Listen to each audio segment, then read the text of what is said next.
China just told its banks, stop using the US dollar. That one order shook global markets and signaled something bigger. China is no longer listening to the United States, especially not to Donald Trump. After years of being hit with chip bans, export controls, and heavy tariffs, China is done playing defense. Now, the fight between these two superpowers is entering a far more dangerous phase. The US isn't just trying to stop Chinese products from entering its market, it's trying to cut China off from the global financial system. Just last month, US officials told the Asian Development Bank to stop giving China loans. They claimed China is no longer a poor country and shouldn't get special treatment. From China's point of view, this isn't just unfair, it's a public insult. Scott Bessent is also telling other countries not to do any business with China. In Spain made some comments this morning. Oh well, maybe we should align ourselves more with China. That would be cutting your own throat. And this is only the start. The US is now using its most powerful weapon, the dollar. By controlling access to global money, America is trying to box China in. At the same time, Trump is using the American consumer market to hurt China's exports. Tariffs are still high, around 30%. And on top of that, the US is demanding that China stop producing and start buying more from America. But here's the problem. This strategy might actually be backfiring. Before we get into it, ensure you are subscribed to the channel. First, let's talk about the US attempt to remove China from the Asian Development Bank. The US government recently reactivated the law called the PRC is not a Developing Country Act, which is a law from 2023, but is now being pushed more than ever. This law tells American diplomats to ask international organizations like the World Bank and the United Nations to stop calling China a developing country. Why does this matter? Countries labeled as developing often receive special benefits. These include cheap loans, longer time to pay them back, and easier trade rules. These perks were meant to help poor or less advanced countries grow. But the US believes China has grown too rich and powerful to qualify for such help anymore. Removing this label would make it harder for China to get cheap international loans and gain special treatment in trade agreements. In other words, the US is trying to limit China's access to global advantages. This isn't just about fairness. It's part of a bigger plan to slow down China's rise as a global superpower. It is not just the Asian Development Bank that the US is trying to force to do its bidding. Scott Bessent is also targeting the IMF and World Bank.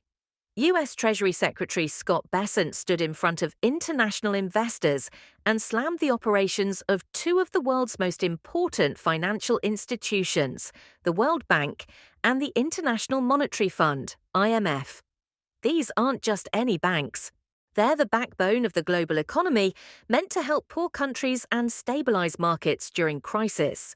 And now the US is basically telling them, follow our rules or else. Bessent said the IMF and World Bank are falling short. But what does that really mean? It means they're not doing what Washington wants fast enough. Now it devotes disproportionate time and resources to work on climate change, gender, and social issues. These issues are not the IMF's mission.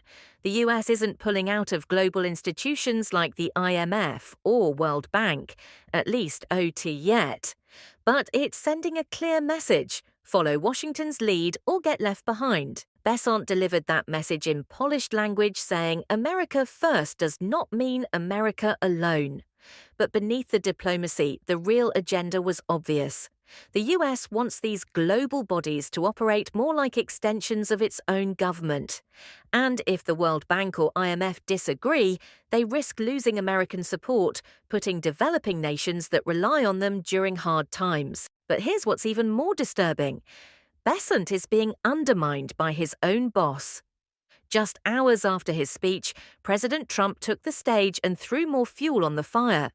He made it clear that if America doesn't get what it wants in trade talks, he'll simply slap tariffs on whoever doesn't fall in line.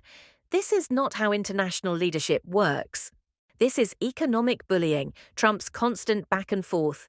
Announcing tariffs one day, delaying them the next, has caused confusion and chaos. No country or company knows what the US will do next. Investors are nervous and many billionaires are turning on Trump at this point. Global trade is slowing down, and countries are starting to realize that Washington no longer plays by the same rules it expects others to follow. And here's the big fear. If the US keeps pushing everyone to follow its rules, using institutions like the IMF and World Bank as tools of pressure, other countries might break away completely. They may build their own systems and leave the US behind. Curiously, despite these concerted efforts by the US and its allies, China's global partnerships have not only endured, but have also strengthened. What strategies has China employed to maintain and even expand its international influence amid such challenges? China has proactively sought to deepen its economic ties with various regions, particularly in Asia and the Middle East.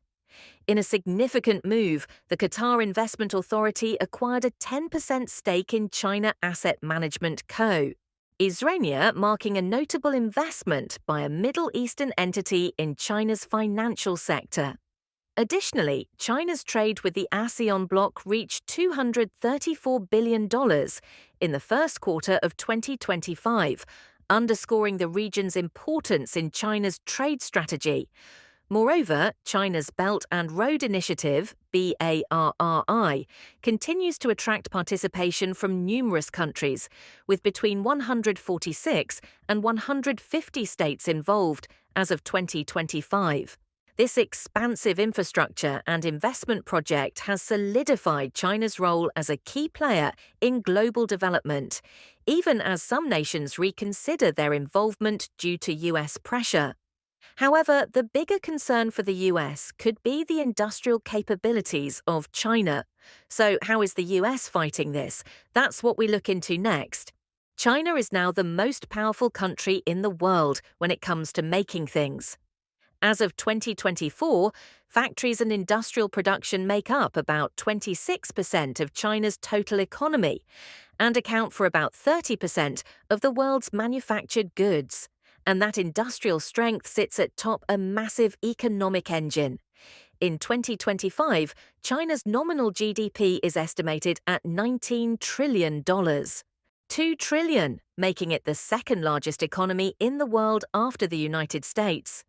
But when measured by purchasing power parity, China's GDP estimated to be $40.7 trillion, placing it as the world's largest economy by real output. That scale gives Beijing not just leverage, but resilience. And while China continues to expand its industrial power, the US is moving in the opposite direction. Manufacturing now makes up only about 10.3% of the American economy, the lowest share since World War II.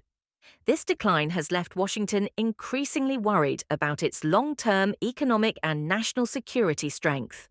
One big reason for China's rise is a program called Made in China 2025.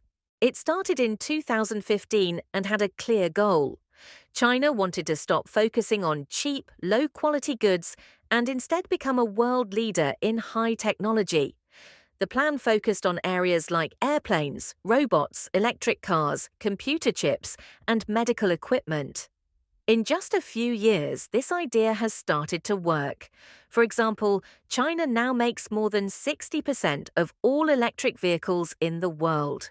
It is also the top exporter of solar panels.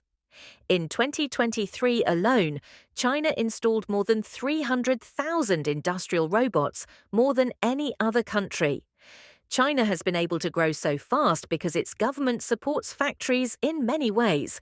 These include lowest loans, government funding, and smart planning. The industrial areas in China are not just full of workers. They are modern centers built around fast transport, organized supply chains, and computer-controlled machines.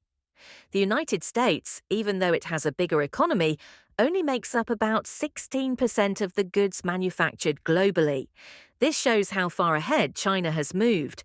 China's success is not just about paying low wages. In fact, factory workers in major Chinese cities now earn about the same as workers in some European countries.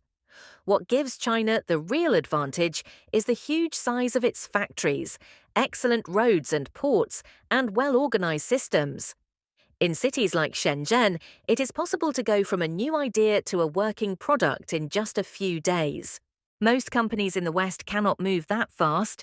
This situation is making American leaders very worried. They see China's rise as more than just an economic problem. It is also a serious security risk. Manufacturing is important for military strength and for making things like computer chips and advanced machines.